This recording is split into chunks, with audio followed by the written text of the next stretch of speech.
Hello and welcome to the Outcast. I'm your host HC and with me are. Wolf. And Tauriel. And today we are here to talk to you about a little show that has quite the following and I don't want to say it's huge, but it's definitely big and definitely worth talking about because season 2 is on the way and I think it's time to talk about it now. The show is Good Omens, based on the novel by Terry Pratchett, God bless his soul, and Neil Gaiman. So before we talk about the show, do you guys have any experience with the book? I have read, I think, the first two chapters. I have the book in PDF format, but I don't remember why I didn't finish it. And I also have the audiobook because David Tennant narrates it.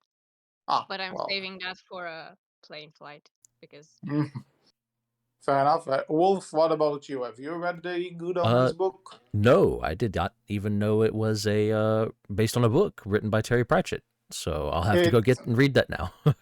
it actually says in the opening sequence, like based on a book yeah, by Terry I I Pratchett and wanted Neil Gaiman. completely missed that. Then I wanted to say that Mhm. I it's the completely first missed thing that. I blanked. every And I pay so the thing attention. is, before we talk about it, because I haven't read the book either, but it's so funny to me because I've seen people either tell me like, "Listen, if you haven't read the book and only watched the show, then you don't get Good Omens. You have no idea what Omens even is." But then I see that people also just generally tend to prefer the show. Like, my girlfriend actually told me that she read the book and she's a big Terry Pratchett fan, and she's not the biggest fan of it. She said that it's a bit. It was the first time both Terry Pratchett and Neil Gaiman worked together, and you can kind of tell that they were getting their footings in terms of how their styles work, something along those lines. So it is interesting to see that I at least came across some varying opinions on the book regarding to the show, but I never read the book, but when the show was new, a friend introduced me to it. She started talking about it, and I'm like, that sounds interesting. Let's see if I can give it a shot. And yeah, I ended up really liking the show. And so much so that a few months after, when I was in the UK and I saw it on Blu ray, I bought the Blu ray. Anyway, Tauriel, you wanted to be on this because I yep. know I believe you are a Good Omens fan. So, what do you think about the show, season one? Well, I read the first two chapters of the book and they're identical Mm-hmm. to I think the first 10 minutes or 20 minutes of the first episode. It's the whole thing with the giving the baby and then Aziraphale and Crowley talking about the end of the world. And that Okay. was word for word the same dialogue, the same narration. So I cannot say that for the entire book because I know it's different, but for the first two chapters, it's pretty faithful. Mm-hmm. And So, I watched the show in 2019 when it first released, and then once again in 2020 with my mom, and then mhm. yesterday to remind myself. And Oh, surprisingly, I remembered everything, like plot wise, about the show. It hasn't happened with anything else. Usually, when there's something that has multiple seasons or multiple books, and I have to reread a summary or the entire thing or rewatch to prepare for the next installment, I'm like, oh yeah, I forgot about that. About yeah. various Though, details. to be honest, this is only 6 episodes, so there's not much to remember, but I get what you mean. It sticks Yeah, with you. but it was still 3 years ago when I watched it last time, so Yeah. you know. So, But Wolf, what do you think about season one? I thought it was really good. Like it's definitely a hard show to put down, I would say, once you start it. It stays fairly engaging all the way throughout, even though each episode is about 50 minutes long or so. Yeah, there are some that I feel like maybe they go on for too long, but there isn't necessarily something I would say is I could cut or something that's or something that's pointless or something. The show has a good pace, Yeah, definitely. agreed. Me too. And I Uh, really think that with the additions that they gave to the some scenes and backstories and all that, you can still enjoy it in a, I don't know if flowing is the right, it flows very well. Hmm. You mhm. can watch it from beginning to end without having whiplash or something. Yeah, Even definitely. if it goes to the past, to the present, to the past, to the present, like every The episode, you can I will still say watch it. Yeah. I will just say that we're not talking about spoilers yet, but is it me or because this is something that I've heard some people say, and most people agree. So I'm not sure about this, but I think episode 3 is the best one, Yeah.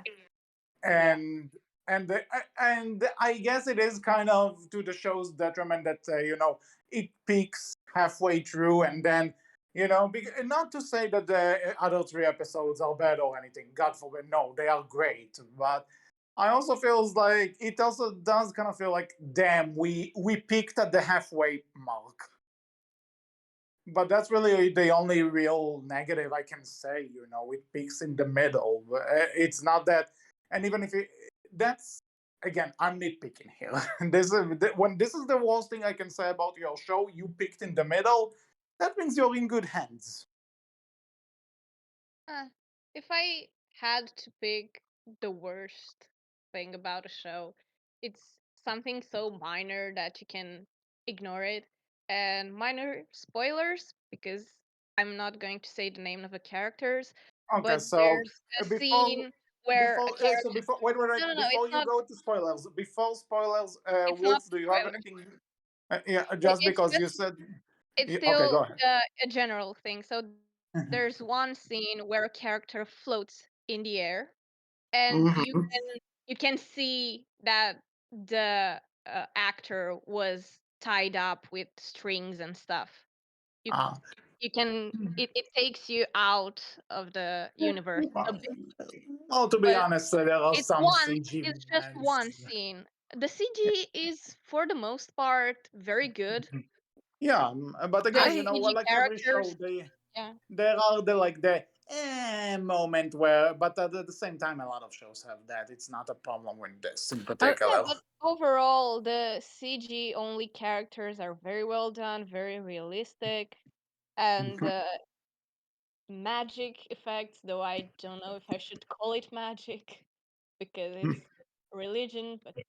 anyway, Yeah, obviously, though, they are stuff that when you see it, it's not something you see every day. That's what you mean. yeah, but apart from that one scene, which is again just one scene, it's Mm. not, it's just in one episode, it's not the whole show. Besides that one scene, I don't think I can say something bad about the show at all. Yeah. So, Wolf, what are I your non-spoilery well, thing? I was just gonna say, like, for me, I would say for an overall sense, the CG was fine, yeah, but there was definitely moments where it felt like very somewhat low budget, which I think is fine because this is the first season of a show, and I don't think this is like I think I've not seen season 2 yet, but I assume season 2 probably got more of a budget and they were able to do a lot It's more with it. season 2 only premieres next week, so Hmm. nobody saw Oh, unless actually I think a friend of mine just in a comic book in a Comic Con where they just screened the first episode there, but otherwise season 2 is not out. are you? I'm checking something real quick because I swear. Where are you? It's not out. But like I watched it, because it's on Amazon and everything, right? Like I swear it was on It's Amazon not already. out. I swear it No, was on Amazon it's already. not.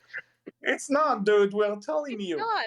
There are some screenings at Maybe it was Comic just Con screenings because Amazon showing had it. like season 2 and but maybe that was just like me cursory glancing and it was just Because I think like like the all trailer the and other stuff like that streaming because Amazon services. puts that stuff up. Yeah. Yeah, but they will have those, season 2 is underway or season 2 premieres at so and so. So maybe you saw that. Yeah. Probably did and just mistook it for something else. but I swear. Yeah. Oh well. Either way. So, but basically, for to end the non-spoiler discussion, we all think it's a really good show. You should Okay, go no, watch it if you I was wrong. haven't. You're right. It was just a trailer thing. I'm stupid. But anyways, ignoring me being dumb. Uh, Yeah, like I would say I'm interested to see if they get a higher budget. I assume they will because it seems like this is done very well for itself. But I will say, like, some of the CG, you could very easily tell, like, yeah, this is CG, and it's a little meh on some of it, but it was never something that like fully took me out of the scene, right? Like yeah. I could just, it's meh, it's whatever. Like I kind of shrugged it off and kept going because I feel like, I mean, one, the characters carry this extremely well, and the things that need to look really good, I would say, do look really good. Mhm. Yeah. And just I think this could kind of tangent us into spoilers in a way. So if you don't want spoilers for any reason, then this is your chance to close the video. Go Wait, watch season one. 1 second. I want to give this show the biggest compliment in the world possible, in a weird Mhm. way. But Yeah. I grew up in a Christian country, in a Christian Mhm. Orthodox country, not Catholic, but whatever, Yeah. it's the same thing. Mhm. And I was never passionate about religion because I had religion classes in school and stuff like that. But this show actually made me interested in Christian mythology and in the Bible and stuff like that. And I was like, holy shit, Hmm. this Yeah. show made me like something that I disliked before. And that's really good. And it's Yeah. not the only show that has done that to me, but when something makes me like something that I disliked before, I think it's just very good. Hmm. It has to have something about it that captured my attention and made Definitely. me like it. And and I can also say, as someone who was born and raised Jewish, like I am not really one of those people that go after those the religious shows slash movies, but because this show starts going into spoilers a bit. The show starts with the Garden of Eve, and the snake tempting Adam and Eve to bite from the apple, and then they're banished from it. So it already, even if you're not familiar with the story, it gets it like quickly out there. Yeah. This is all you need to know, and it's not really pretentious about it. It's not really trying to play into a team or something. It's just this is Crowley. He's the snake from the story, Yep. and it worked. And also, Aziraphale giving them the flaming sword is freaking hilarious. Yes. I came to the show for David Tennant. I stayed for Michael Sheen. That you know what? This is one of the things I wanted to say before we go and kind of starting the spoilers section. Even though I hope that people who don't want spoilers close the video already. If not, really your chance. So spoilers. I think that one of the reasons that this show is so good and what really keeps it together is Michael Sheen and David Tennant as Aziraphale and Crowley. They are amazing. Yeah. They play off each other extremely well. That was And Neil Gaiman's intent. I remember that in an interview or something, he said that he wanted the most talented Scottish actor of his generation and the most talented Welsh actor of his generation, and that's how he got the two of them. honestly couldn't have figured out a better picks because they are perfect with it. And I'm not really familiar with Michael Sheen's other work. Like maybe I've seen him in a thing or two, but I'm more familiar with David Tennant. But even so, no matter how many times I've seen David Tennant, no matter how many times I've heard him, whenever he's doing Crowley, it's Crowley. It's not David Tennant. He just disappears into the role. It's amazing how it, and he nails it completely. Which I is, watched. oh, go Oh, ahead. sorry. Oh no, go You know. ahead. Okay. I watched Good Omens right after Jessica Jones, which is the Hmm. show where David Tennant plays the villain. in the Yeah, in the first first season. season, yes. And to keep it to the barest minimum, that villain is a psychopath who can control the minds of other people. And Hmm. after that, I don't remember how I got from that show to this show, but it was due to David Tennant. And I Hmm. was like, oh my God, he's so good at playing these kinds of characters, but he, as a demon, is somehow nicer than as uh, Kilgrave. I didn't mention the character's name. Yeah, And I I was like, mean, oh my God, that's so cool. let's forget the fact that Kilgrave is also a freaking creep as opposed to anything else, and Crowley does have some sort of a conscience. So there are definitely differences there, but Yeah, but I just love the because Kilgrave also had he really cared about the motivation that he had. Crowley just gives zero fucks about everything. He doesn't care, and I love no, it. He he does care about Aziraphale. He doesn't well, care about I anything else. yeah, there you go. He cares about us, but I mean, like in terms of how he does the job as a demon, he gives no like. You see how he carries the baby, like the son of Yep, the Antichrist. And he even says that two sometimes fingers. he even says he fakes his reports on what evil stuff he's doing because nobody bothers to check anyway. He, And the he humans do it better anyway. yeah, there you go. He's like I love that bit. mhm. I think He's it so was in likable in this. And then yeah, you have Aziraphale who is just the cutest cinnamon roll ever. Like you just see him, you want to give him a hug. He's and they play off each other so he's goddamn like well. a golden retriever in a human body. Yeah. And honestly, yeah, even in the way he dresses and his color scheme, yeah, he's totally a golden Yeah, retriever.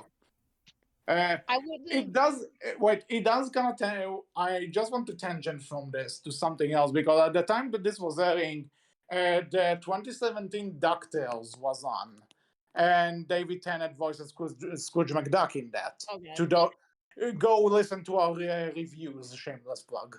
So, so I remember that as I was watching that, I'm like, I just had this stupid idea that I drew Scrooge McDuck as Crowley. He kind of has Crowley's clothes and sunglasses and stuff.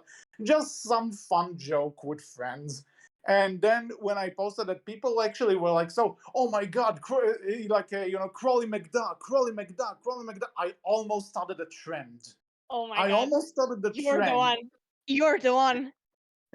No, you're the one. Oh my God. I thought it was a reference to that thing when Crowley said that water slides off of ducks. Yeah. I thought it Uh, was that. It was you. Maybe it was me. Oh my, something? Maybe it was me. If it was me, I'm taking full credit for that. Thank you. You're welcome, internet. If you want to say Was it, I'll full. I'll send it to you after. YouTube But was full of Crowley duck compilations and edits and animations and everything. I was like, oh my God, that was one phrase in the middle of a scene. People let go of it. But if it has something to do with Scrooge McDuck and you, then I'm coming after you. okay, good to know. Good to know that my creation brought so much anger. I'm happy. Uh, It was all I had on my YouTube recommended page because I was in that's my the thing. I didn't not even do anything on YouTube. It's just a stupid fan out on Instagram. That's what it didn't even get that many likes. I don't know, but if it was you who started all of that, I'm coming Yeah. after you. Yeah, Wolf is just sitting there and it's like, finally, I can get rid of him. I have said nothing. I have thought nothing. I don't know what you're implying. No thoughts, head Sure. empty. Mm-hmm. Sure. Okay. So now that we gushed about Crowley and Aziraphale, and we'll continue to do so later, just two things I want to point out about the start of the show. One, actually, one of them is gonna continue into the entire show because the voice of God in this show is provided by Frances McDormand. If you don't know her, she's a very talented actress in Hollywood, and she's also married to one of the Coen brothers. I want to point out that Cohen is the most kind of the most important last name in Judaism, because the Hebrew word for Cohen actually means priest. Interesting. I I I didn't know wonder that. if that casting choice has something to do with that. Probably just a coincidence. I maybe it's I because I also think it's too much of a stretch. But you know what? If it's because priest Cohen related to God, I, I'll keep it as a headcanon.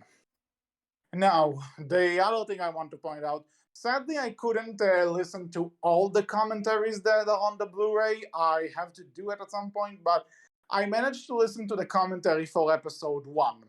And Neil Gaiman sells me the moment he says, if you can't handle a show where Adam and Eve are black, this is not the show for you. Fair. I just think it's badass. I didn't even think about the fact that they're black. I just took it as it was and just rolled with it. I I didn't even, never know. even like yeah, again, right? Like as someone who's also been raised in like a lot of that Christian, like stuff, I guess we'll say, right? It didn't even phase me, right? It didn't even like wasn't even a blip on my mind like, "Oh, huh." It's nothing. It's like, "Okay, just watching this, going along with it. Yeah, this looks great. I'm enjoying this so far." Never thought about it. Yeah, but Me I just neither. love how we addressed it like quickly. Like if this angers you, this is not the show for you. Go But fair. away. Fair. Absolutely fair. Well, So before now I kind of need to listen to the other commentaries when I have the time, but maybe for next week we'll see. Hmm. well before So before Adam and Eve appear on the screen, you have God as a woman, and that I think would angry a lot more people. Yeah. well, And longer before I Adam and just Eve want to are on screen. say again, as a Jewish man living in Israel, we had a show where God was played by a transgender woman. So I'm just like, eh, this is not as this is we had a lot more extreme. Fair. Yeah, that was one of the things I saw online. I didn't I mean, yeah. even realize it was God until like halfway through But the show. the subtitles do say that, and I think the only thing that kind of clues you in without the subtitles is in the final episode where Crowley or Aziraphale says, when they talk about, do you think this was the Almighty's plan? And one of them refers to the Almighty God as a she. Hmm. That's it. No, it was, I think, in the middle of one of the episodes, I think, or anyway, I at one recall it being point, in the Aziraphale finale. talked to God. I think it was the third episode, and he talked directly to God. And I was like, oh, that narrating voice was God all along? Huh. But at the same time, it's not really. It's not. I guess it's more implied there than outright stated, though. Yeah, no. Getting into the narrating voice, right? Like getting into that a little bit. I did want to say this entire show, when I started watching it, very much, and maybe this is the intention. I would like, but I'd have to look up some stuff. But it very much gave me. I don't know if you've seen the Netflix show, Lemony Snicket's A Series of Unfortunate Events. It really gave me that kind of vibe for a little while. Not sure what you're talking about, but taking your word It's for it. one, it's a book, but two, there's a Netflix series that they recently redid because this has had a bunch of different adaptations, but it's Lemony Snicket's A Series of Unfortunate Events. It's really just fun stuff, but like if you like this, go watch that, especially the newest Netflix show they did it was quite a few years ago at this point. Back, I think you might enjoy it too, but like it definitely gave me those kind of vibes at first with the narration and just how they do everything, and a lot of the humor as well. Mm-hmm. Never heard of it. Never You heard should of it, check it but out. now I'm kind of interested to compare and contrast. So that'll be interesting. So anyway, we talked about Crowley and Aziraphale a lot. Who would you say is your favorite character besides them? Because they are kind of the obvious answers. I'm gonna be really petty and say dog. Of course, it's the freaking dog. I'm I'm only sorry, saying that. but I'm only saying I, this because another friend of mine will probably say the same thing. So that's I'm sorry, but every time there's a show or film or a book that isn't focused on animals, that has an animal character, I'm attached to it. It fair doesn't matter enough. what kind of animal. Mhm. All right, so dog, very, which again, valid. The dog actually does have a few moments. Wolf, what about you? So, favorite character? Besides Crowley and Aziraphale. Hides Crowley and Aziraphale.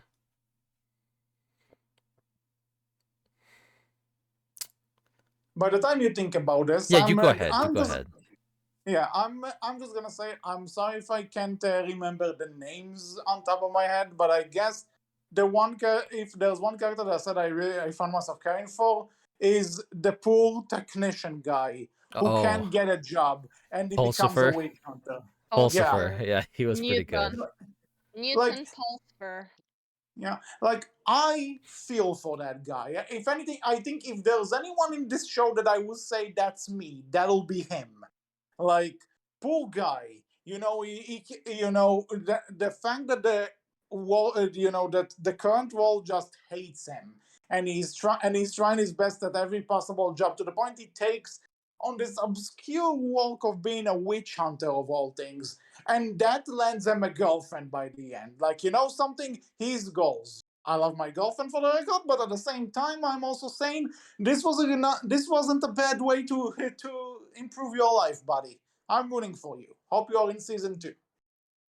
He Respect. isn't.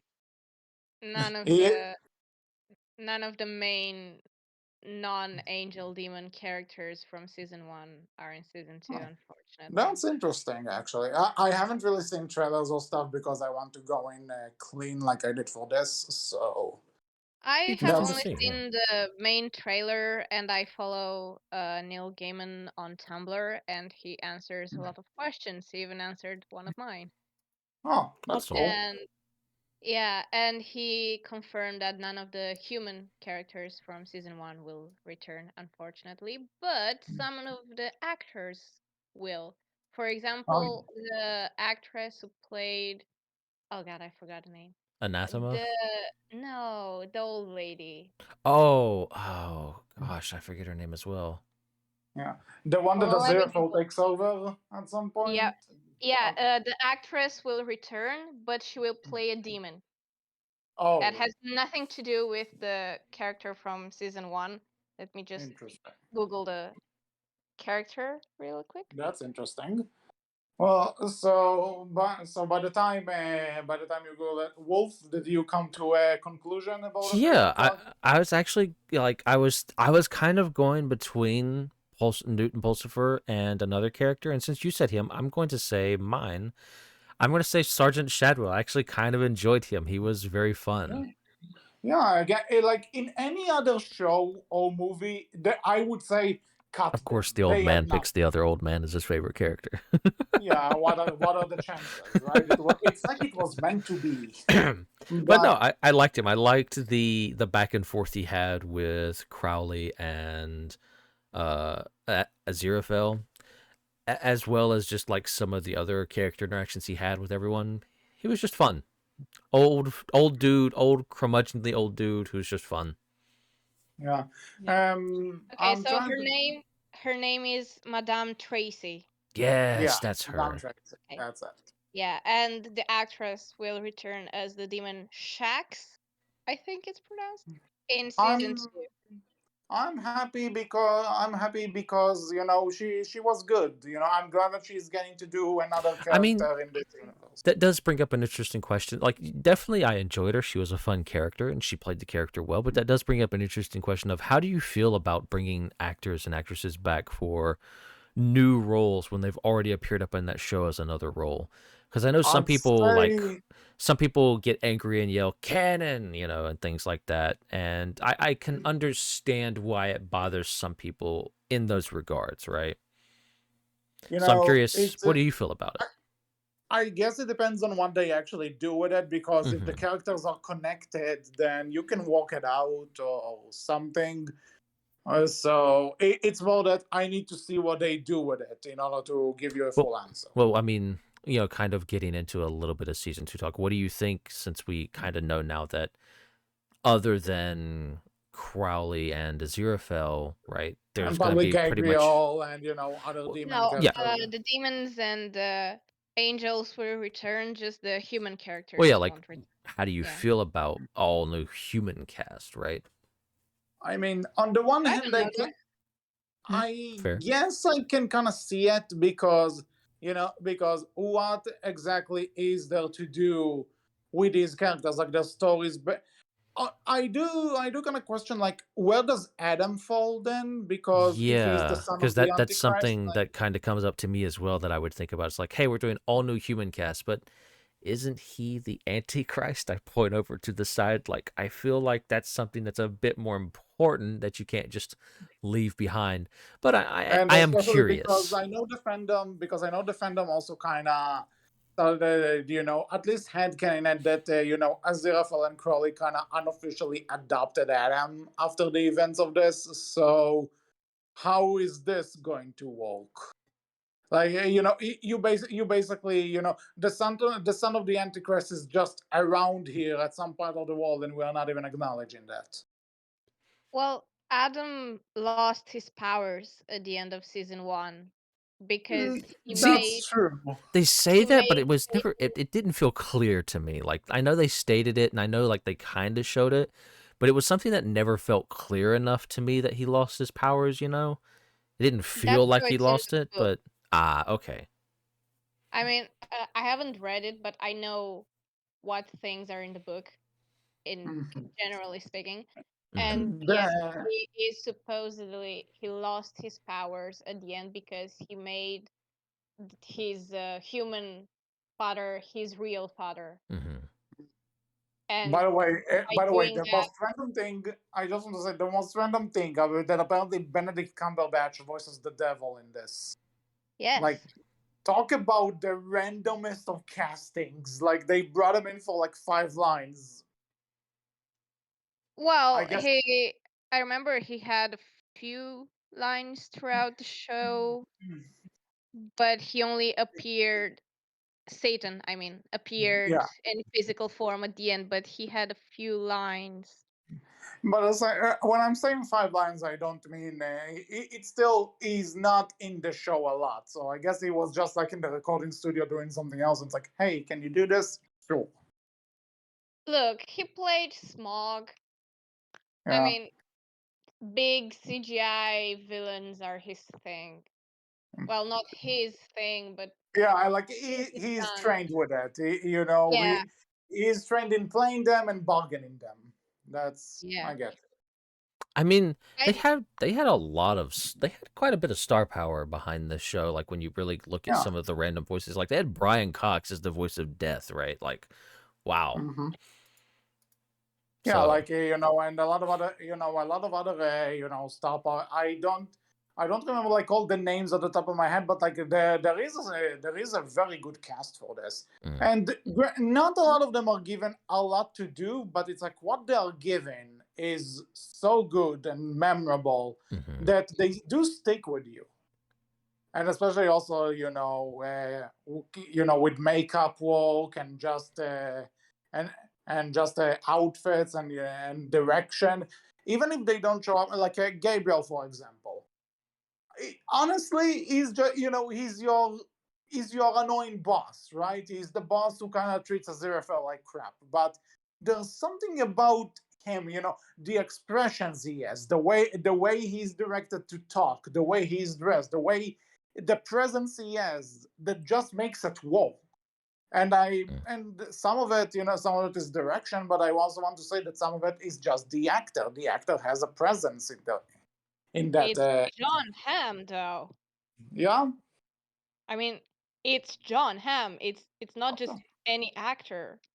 Hmm. No, I wasn't sure if that's Michael McKean or John Hamm. I kind of confused the two No, for a it's second. John Hamm. Yeah, and the name fits because he's hamming it up, and I love it.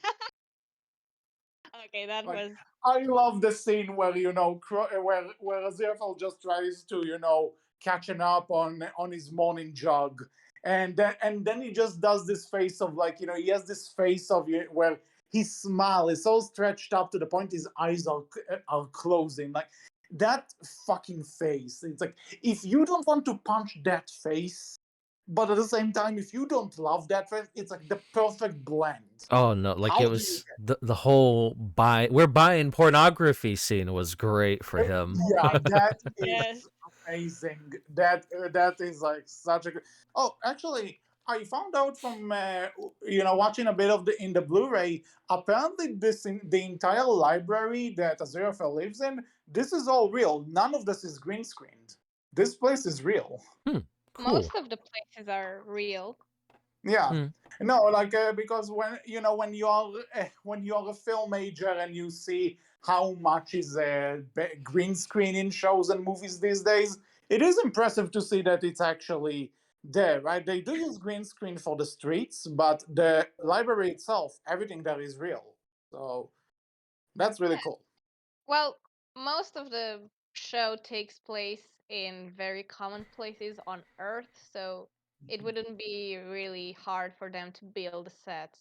You say that, but Yeah, but I know. you'd be surprised how I how know much it's people just cheaper and green all screen. that. I Yeah. know it's cheaper as a green screen, but just saying that because they have very common places, they could go the extra step of actually building the set. They got Of that course. Amazon And money. It's worth it. for the library, they did it twice because at the end of the first season, they actually burned it down. Yeah, I am aware. And again, I'm saying this because I know that other productions wouldn't necessarily go to the trouble. This is a praise for the show that I like the fact that it's real. Yeah. It's actually there. And And I I know know that, people who would like to live in there. yeah. I, Neil Gaiman said on his Tumblr that before they burned down the library in season one, everyone was asked, "Okay, take your favorite object from this before we do it." Yeah. what? Fair enough. I would have been And then grabbing and all then the he did books. yeah. And I also have actually in the scene where it's burned down, when Crowley goes to look for Aziraphale, and there's a guy. Do you own this stuff? Do I look like someone who owns a bookstore? Like, Do I look like I run a bookshop? yeah, Yeah. again every I mean, line he nails it, kinda, and yeah. I could see it, like the hipster book, bookstore owner. Yeah, you kind of do, kind of does. There was also a clip released from season two when he's at a cafe, I think, and the waitress asks him if he owns a bookshop, and he looks her dead in the eye and says, "Not even at gunpoint." And that was that was the funniest comeback from the first season. I didn't expect it. I know the second season isn't out yet, but this scene will obviously be in the second season, Mm. so I can yeah, say that. But and that was the most random callback, and I love it so much. hmm and speaking of scenes we love, I love in the third episode where you just see Crowley and Aziraphale throughout time, and they meet up at the point where Shakespeare is about to debut his first play, and Crowley just tells us, okay, you know what, on me, he's gonna succeed. So we have to thank these two for Shakespeare being the phenomenon that he is. We Mm. had Well, the it's all because Crowley did Aziraphale a favor. that was actually a scene they rewrote on set because they wanted at first to be a crowded theater, but they didn't have the budget to hire all the extras. So Neil Oh, Gaiman no. modified the scene to have it the empty theater and have Crowley make the scene famous. The play, sorry, not the scene. That's really cool. Like they actually uses their budgetary limitations to actually work it out. Yeah. That's cool.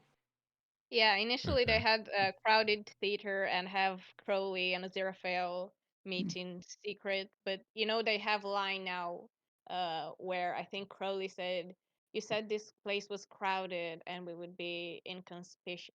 Wait, sorry, what's the word? Inconspicuous. Inconspicuous. Yeah, that's Inconspicuous.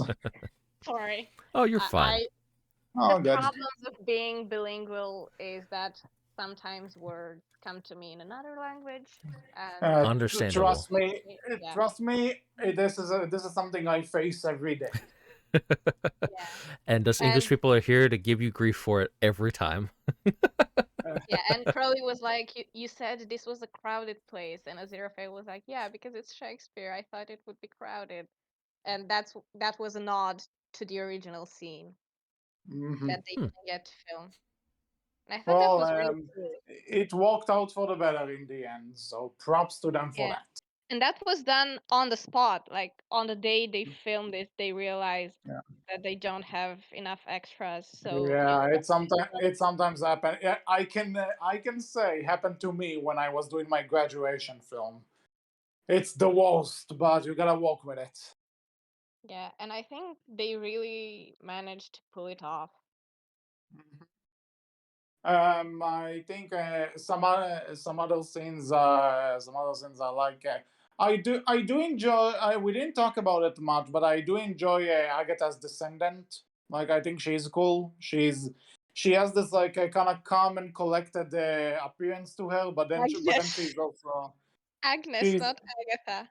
Agatha is Oh, from WandaVision. damn it! I was like, I I was literally like, have a hold note on, here. what? Don't confuse the two, and I confused the two. I'm an idiot. Yeah, I was I about meant to, Agnes. I was just about to sing it was Agatha all Yeah, along. But then I remembered, hold on, her name is Agnes. so this is me. This is me making a mistake. But Agnes's descendant, I liked her. She was cool, and I do like the scene where Agnes is being executed, where she actually tells them, "You're late." Oh well, Oh let's yeah. get this done and over with. And then when they realize she has a plan, it's like, oh shit, boom. That Yep. explosion looks iffy, but I don't care. It's great. It looked awesome with the hat flying. Oh Yeah, god, I'm butchering words left and right. I'm sorry, guys. it's all You're good, fine. all good, all good. Y'all got, you Yeah, with good. the hat, with Pulsifier's hat flying. Yeah. That was a cool shot. Mm-hmm. And so yeah, I like Agnes as Descended, especially I also like what kind of house do they live in? Why do they live in Tony Stark's home in the mountain? What I don't know what this design is. I love it. Why don't we have more scenes there? Yeah. I didn't even think about that, but yeah, they're the same. Oh my god. So Well, this was nice. I'm trying her to think what else is her there to talk about. grandmother invested in Apple, so the family was rich. Yeah, I, I mean, why didn't we think about it? Why didn't we get, an accurate prediction book that could tell the future? Yeah, yeah, when they did something like this in Back to the Future, it was considered dangerous. Well, actually, I do like it when Aziraphale accidentally has the book, and when he tries to call it, and he goes, "Sorry, right number," hangs up. Oh my god, yeah. That was that was one of the funniest scenes because he's an angel. He can tell no lie, even though he lied a lot. Yeah. But So sorry, that, right number. Sorry, that's right number should have become more famous. I'm going to say it now. that's something I would do by accident. um. Okay. One I more thing I just want to say. In terms of stuff that I like, when Aziraphale and Crowley switch places in the end, so that Mhm. one would get the other's punishment, and they'll be fine. I think Aziraphale played Crowley better than Crowley played Aziraphale. I think that was on purpose. No, I'm sure it was. I mean, it's just an observation that Aziraphale actually gets into character. He asks for a rubber duck. He sprinkles the holy water at them. He's really getting into character. But Crowley is still he's a bit more smart assy than Aziraphale would be. Yeah, Other I think that scene was supposed to show us how they see each other. So Aziraphale sees Crowley as not quite childish, but more playful, yeah, and more making fun of again, others, more like a that. lot more And smart assy, a lot more cocky. yeah, and Crowley sees Aziraphale as this stoic person who never gets his temptations, like Yeah, when he tempts humans, not when he tempts Aziraphale. yeah. Well, so I just thought it was a really fun moment, and again, in general, this entire podcast is basically us talking about stuff we enjoyed about the show. Yeah, I mean, Because it's yeah. Go ahead. no, I'm done. You can go. I was just going to bring up, like, we've not talked too much about the story of season one, right? Like the kind of overarching deal that they have going on here, which is them trying to stop the Armageddon and figuring out who the Antichrist is, and either trying to either kill him or stop him or what have you, right? What did you Yeah. think of that? Okay. You know what? I'll say it's not the first time we have like stop the end of the world story. Yeah. It's not the first time we do, but I do think this is the most original take on it that I've seen. Whenever I came across this kind of plot, right? Because essentially they are playing, because the charm of the show is that they play, being an angel or a demon. It's basically an office job, right? It's Mhm. you're basically just doing the parts assigned to you. There are even moments where Crowley goes, "I didn't ask to be a demon. Why do I have to be this?" Which, yeah, people would feel like that about their job sometimes. So I like that we have this end of the world consequences, but it was caused because a worker at the office literally couldn't care less about the assignment he was given. I'm going When to you, say, oh, sorry, yeah, you finish. no, I'm basically done. Go ahead, Oh, I'm gonna say something very controversial. hit me. Adam, Adam is reverse Anakin Skywalker. Hmm. Uh, I get sounds it. like it sounds like Interesting. Wolf sounds like Wolf agrees, and yeah, I can kind of see it. I can kind of see it. It just came up into my mind as I was thinking about the chosen one archetype, but now it's a bit reversed. Like, yes, you're the chosen one, but you shouldn't do the thing you're supposed to do. It's interesting. I'll be honest though, the kids in this one, I and they probably intended for them to, but it was just kind of like, I don't care all that much I about mean, him or his friends, even though he's supposed to be the Antichrist. like, And I think, again, I think it's meant to be kind of on purpose with the kids, right? But I don't know. It just, that was the I'll one tell. thing that I think kind of started to take me out a bit, the more we started to focus on them. And it's also because the kids are essentially, the way they'll build them up is that they are supposed to be the new war, the new pollution, they are supposed to be like to Yeah. replace those figures in the new world. And it's like, they do like they're the only thing I really remember from them is that they are Adam's friends. That's it. Mhm. They don't really have anything strong about them. And if they're not coming back for season 2, then they're all they're there. They fill the quota, I guess. That's fair. The, the four horsemen were also pretty bland. I mean, they were just Yeah. war, famine, pollution, and death. Though And to be honest, I heard this is a problem people had with the book too.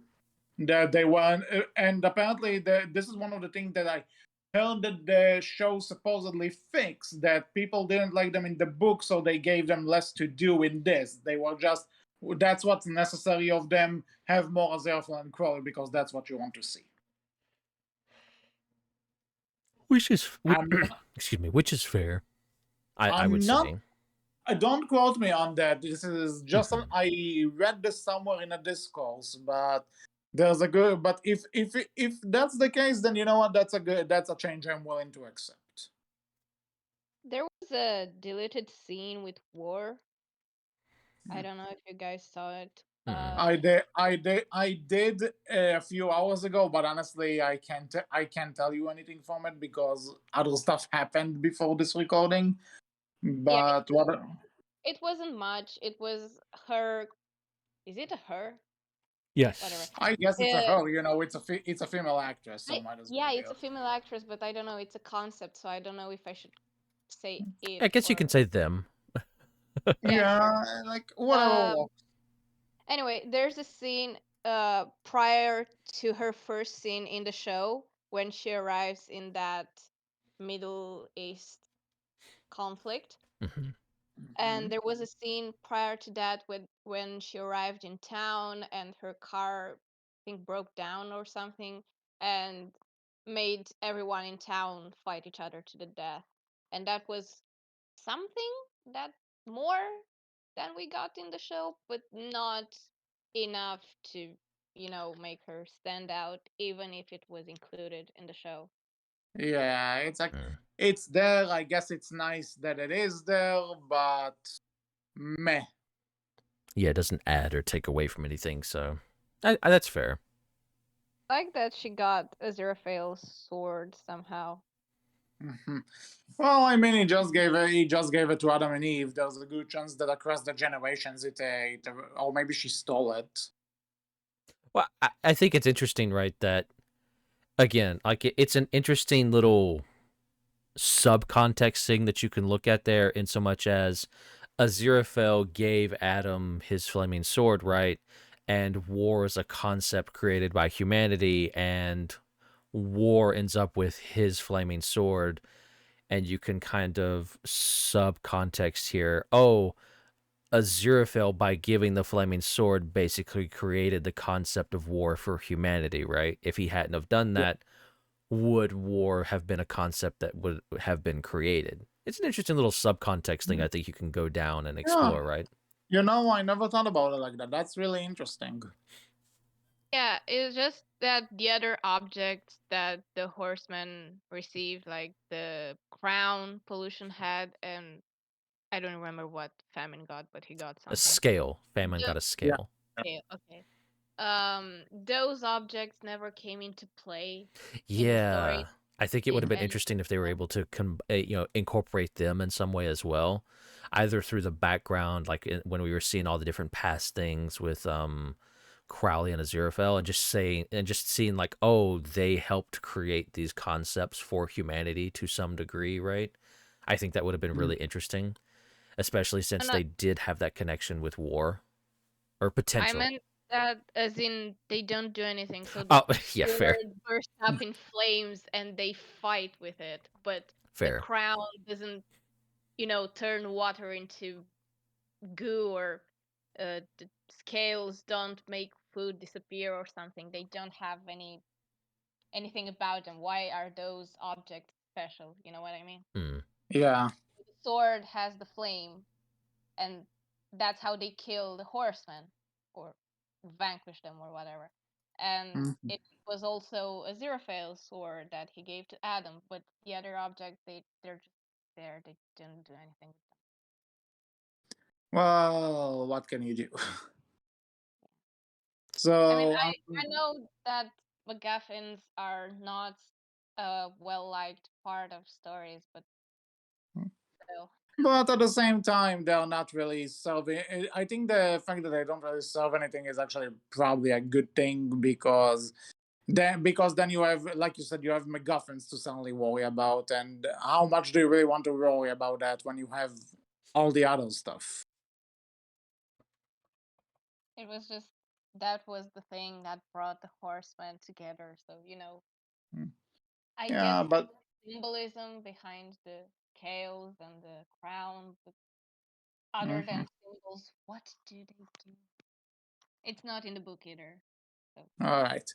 So going back to the entire plot of the show, again, I think it's really fun. I think it's creative, and like how essentially everyone just kind of either want to stop or just follow the end of the world as it's happening. And considering the considering the circumstances and consequences of such a thing, I'm also happy with the fact that the end at the very least doesn't seem to just brush it off. Like, yeah, Armageddon isn't really that big when it actually happens, but we see the firewall around, around the UK, which Crowley drives through. You see other stuff that are going on because of this, but well, we don't see much of Armageddon. They do play enough that it was important for it to happen, and things are actually changing now. Things are gonna be brought into the world is gonna suffer some consequences for the fact that Armageddon didn't happen. You know, because Aziraphale and Crowley are kind of found guilty of the whole thing, and because they took each other's place, there's a good chance that, like they say, now they're just probably gonna try and cover it up, and now there's this whole thing of maybe the demons and the angels are gonna team up against humanity, and that's an interesting concept. If this is what season 2 is gonna be about, I'm in. I want to see where the concept of humans versus angels and demons is gonna go. Also, the hypothetical season 3, which it would contain the story that Neil and Terry planned for the second Good Omens book. And That's Neil, actually something I because obviously there's only one Good Omens book that I know that yeah, there's no sequel to it. that's So correct. I wonder, did they ever say if they had a plan for a sequel and how much season 2 is gonna connect into it? Are you not following Mr. Neil Gaiman on Tumblr? I am barely on Tumblr. Oh, okay. So he explained, okay, he explained that he and Terry planned a second book. They wanted to write it, but Terry died. Yeah. And now Neil wrote the entirety of season 2 as something to bridge season 1 to the beginning of what's the story that he and Terry wrote for the second Good Omens book. So season 2 would be a bridge. And if Yeah. we ever get a season 3, that would be the story of the second book. Well, Interesting. it is interesting because again, the second book never came out. So if you haven't told me that right now, how many people would even know that this is supposed to be like a bridge to what was supposed to be the sequel? That's interesting to think about. I'll mention it in the promotional, though with the strike, I don't know how much promotion. Well, this is for when for the strike will more impact what season 3 is gonna be and how it's gonna be produced Or and if you even worked. get it. Yeah, that's Well, yeah, I don't think getting it is the issue. The issue right now is that Hollywood needs to get its head out its ass and actually pay the writers and actors. Good luck with that. I have no idea what you just coughed, but I think I Good luck agree with with that. you. Yeah. Well, but Hollywood getting its head regardless, out of its ass. Yeah. yeah, this is not. I know that it's apparently too much to ask, but the point is, considering season 2 is only now coming out, and in order for there to even be a season 3, season 2 will have to do well, which I have no doubt that it will. But like Tauriel mentioned, it's gonna probably take a bit of a while with the strike going on. it took a while with season 2 as well because of the pandemic. Well, but again, this is also, I think season 2 also took a while because they literally had no guideline. They Neil probably had to think of what the season 2 is even going to be because again there was no second book. So I Well, guess again, if you'd follow Neil on Tumblr, you would I know. know, I know, but what I mean is that One the second, book is not out. The book, Neil. it's not that there was actually. What I mean by that is not ideas that he and Terry Pratchett, discussed.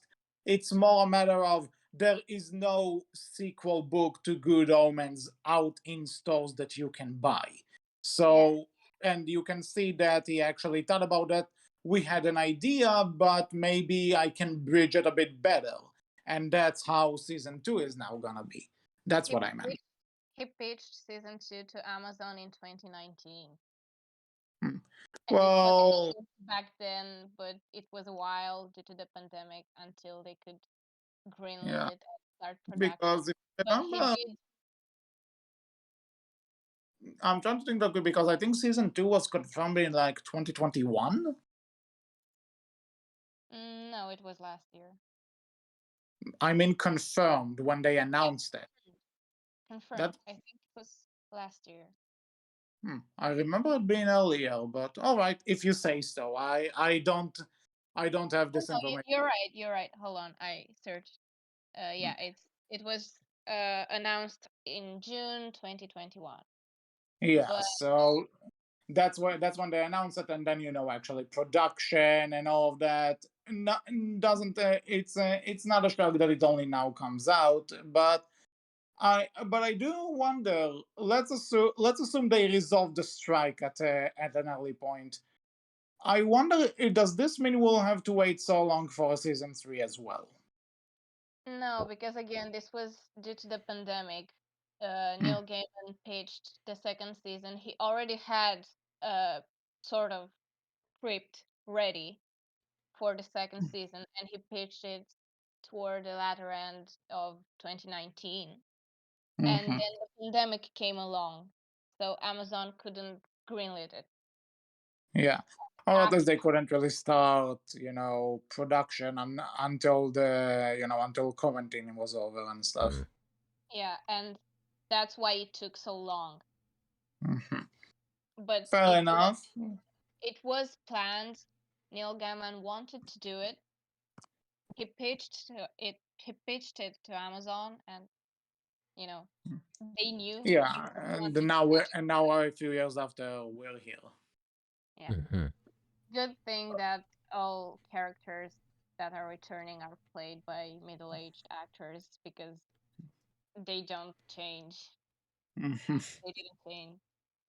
If it was, say, taking place shortly after season one and we would have Adam again, his actor would be what, 20 by now? Well, you could still follow Adam as he grew up. This could be interesting. Like what his life is like now, when he gave up the part of the Antichrist inside of him. Mm. But Did Dog survive actually? Because Dog is not an actual dog. Dog is a hellhound. Does he live longer than an actual dog? 19 now. Cute. I thought, yeah, I that's fine. guess you'll have to. I'm asking the tough I questions guess you'll here. have to go follow Neil Gaiman on Tumblr and ask him, HC. Yeah, I guess I do. And don't get me, but I will say, don't get me wrong. Neil Gaiman, from what I've seen, I've also been sent some of his tweets, and I've seen interviews. I've even, thanks to a friend, I've even listened to some of his master classes about writing. He's a legit cool dude. Mhm. But I will say, if sometimes an explanation to a show need to come to go to the creator's Tumblr, then that's kind of a problem with the source itself. Oh, absolutely. And But to be yeah, fair, uh, I think dogs surviving or not surviving isn't like one of those things you need true, to know, true. right? Yeah, I know, but Hmm. I'm also saying, like, if there is something that's gonna come up in season two that's like, okay, what about this? And the answer would be go to Neil Gaiman's Tumblr page. Then it's like, what? That's not a good defense To of be fair, whatever as well, right? whatever's gonna happen. Like you're absolutely right, but also to be fair, I feel Neil Gaiman's a better writer a good enough writer to No, know no, I'm not not to saying. do that. Yeah, no, I'm just no. Again, I'm not No, disrespecting him. absolutely. I'm sure he's gonna do this, but I'm also just saying, going to the Tumblr post is not an answer for everything. Mhm. That's what I'm trying to get across. He's been answering stuff since, I don't know, 2016. So that's the go-to place to contact him. It's not because he doesn't have other social media, but that's the place where people have Yeah, gotten used to asking him stuff and him but answering. actually, Which is Wolf, fair. Tumblr, but yeah. You're running our Tumblr. Why not ask him if he wants to come on the Outcast for an interview? No, you see, you see what I have to deal with. I bring up an idea, and he goes, "No." I that's don't just too think much he work. would do it now Yeah, and probably not. because he's on strike. Also, yeah, probably it not. worked. After the strike ends, you could go ask him. Yeah.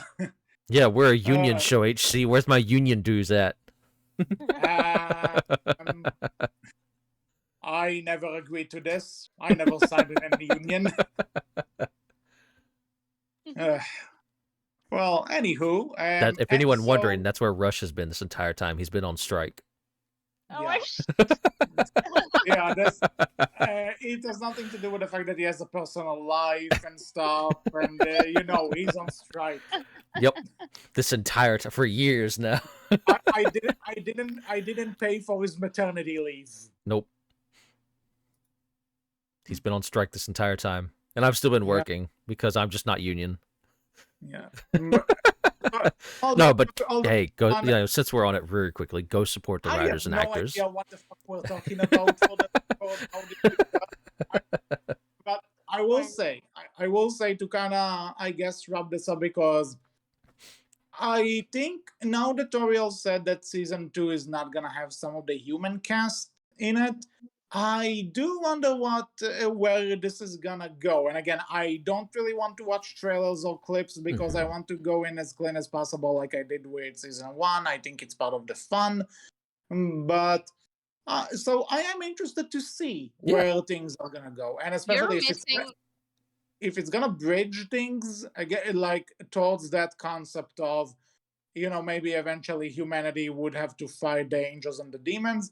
You know what? I'm game. I want to see what you got in store, Neil Gaiman. And also, um, we didn't really talk about this, but I think anyone who watches this show know already. Aziraphale and Crowley are totally gay, and I hope we get more.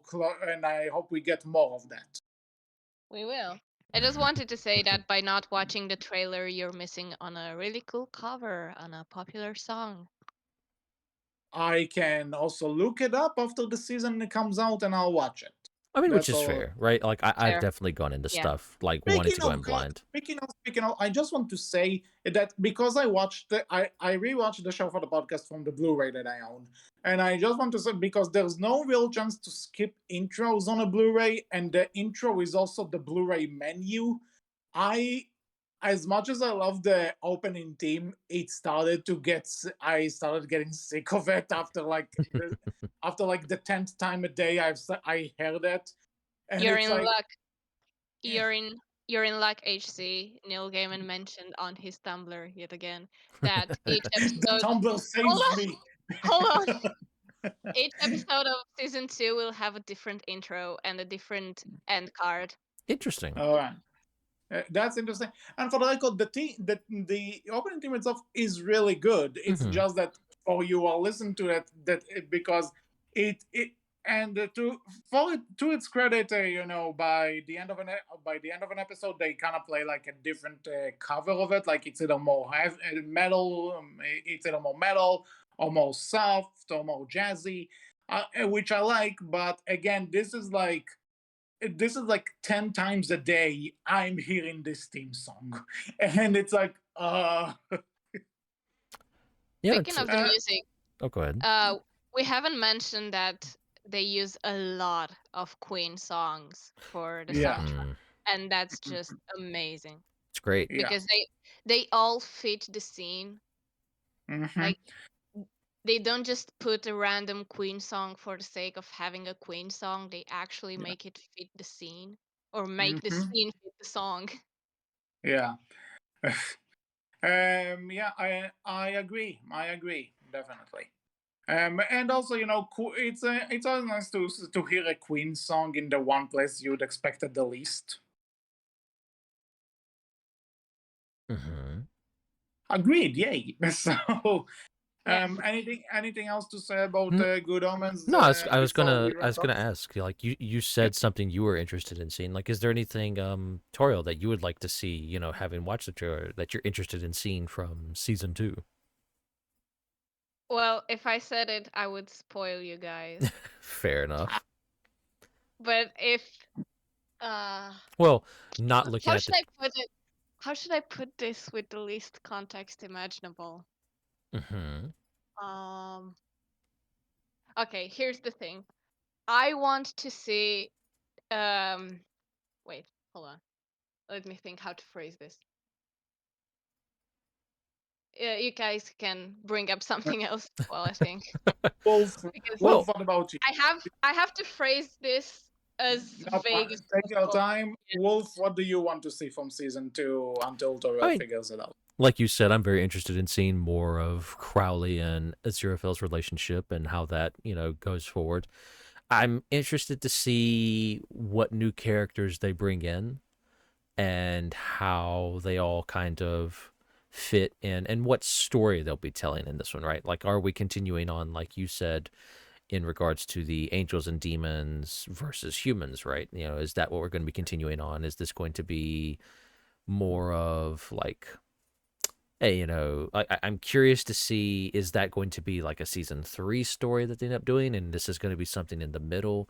I'm curious to see what that entails. And I wouldn't mind seeing personally, because I thought it was interesting getting to see close to the end of season 1 the more human interaction with the angels and demons, right? I would like personally be interested in seeing more of that, right? Mm-hmm. All right, interesting. Okay, got Um, it. Got it. okay. Hmm. Okay, hear me What out. what do you got? And this will only make sense to the people who have been following the promotional material for the second Mm-hmm. season. But Sure. I want to see Jim just fuck up with modern technology in Aziraphale's shop or just in London in general. Mm. I know that Um, doesn't make any sense, and you guys have no idea who Jim is, but trust me, it's going to be funny. Okay, Fair I enough. believe I trust you, and I'll do you better next week when we talk about season 2. I am gonna hold you accountable if it's not living up to the hype. And I just want to put the name Jim in this podcast, and I want to hear your guys' reactions next week to I had finding no out idea who that Jim is, for because the we're sake of just a lame joke, because it's in my head and I have to get it out. I didn't know they were gonna cross this over with troll hunters. You're terrible. I know. gonna. I'll take You've it completely back. ruined the mood of the podcast now. Way to go. Yeah, of course. I know, I know. Bad news for you. I'm running it. Nah. So I guess this is all for this episode of the Outcast. We hope you enjoyed it. What are your thoughts about Good Omens season 1? Are you excited for season 2? What would you like to see in it? You can tell us all about it in the comment section below on our Tumblr, which is Berkcast Team, in which Wolf will try to get Neil Gaiman to an interview because that's where he Definitely is. not. Definitely not. Yes, And yes, on our yes.